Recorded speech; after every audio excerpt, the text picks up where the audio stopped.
মহাভারতের সেই দেবতাদের মতো বর্তমান আধুনিক যুগের মাফিয়া কুত্তার বাচ্চাগুলার নাম মিলে কেমনে? এ মাফিয়া কুত্তার বাচ্চাগুলা ব্যাংকের ভিতরে, এই কুত্তার বাচ্চাগুলা ধর্মের ডাল হিসেবে ব্যবহার করে মানুষের আমানত খিয়ানত করার জন্য। এই কুত্তার বাচ্চাগুলা নিকৃষ্ট হাইজাকার, নিকৃষ্ট অজ্ঞান পার্টি বা নিকৃষ্ট প্রতারকের দল, নিকৃষ্টতম ডাকাত বা নিকৃষ্ট গুন্ডা ভান্ডার দল, যারা ব্যাংকের ভিতরে। ওদের সাহসটা কত বড় হলো, ওরা ব্যাংকের বাইরের ব্যবসা দখল করতে চায়।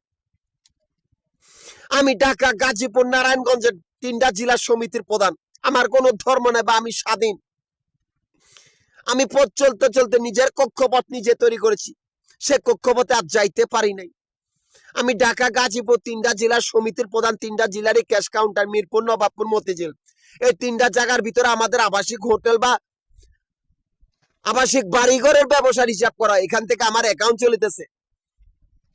অথচ মাফিয়া কুত্তার বাচ্চাগুলো আমাদের এই ক্যাশ কাউন্টার গুলার সামনে আস্তানা গেড়েছি, আমাদের এই ক্যাশ কাউন্টার গুলার সামনে আস্তানা গেড়েছে। আমারই গ্রুপের সদস্য গুলারে খুন করিয়া, আমারই কাগজপত্র চুরি করিয়া, হ্যাঁ আমারই বিপদে পালাইতে বলি, আমি যাতে সেদিকে না যাই, তারা আমারই ক্যাশ কাউন্টার গুলার সামনে আস্তানা গেড়েছে।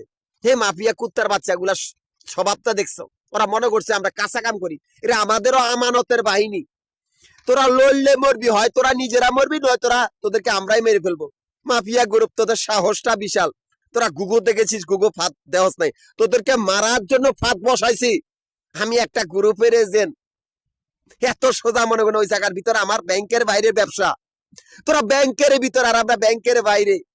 তোরা মাফিয়া কুত্তার দল, হয় নিজেরা মরবি, নয় তোদেরকে গণদোলাই দিয়ে মারা হবে। তোরা লড়লেই মরবি, সেই ব্যবস্থাই করে আইছি। আমাদের তোরা বালটাও ফালাইতে পারতি না, লম্বাটাও শিখতে পারবি। তোরা মাফিয়া কুত্তার বাচ্চা, তোরা অবৈধ প্রতারক দল, তোদের মৃত্যু অবধারিত।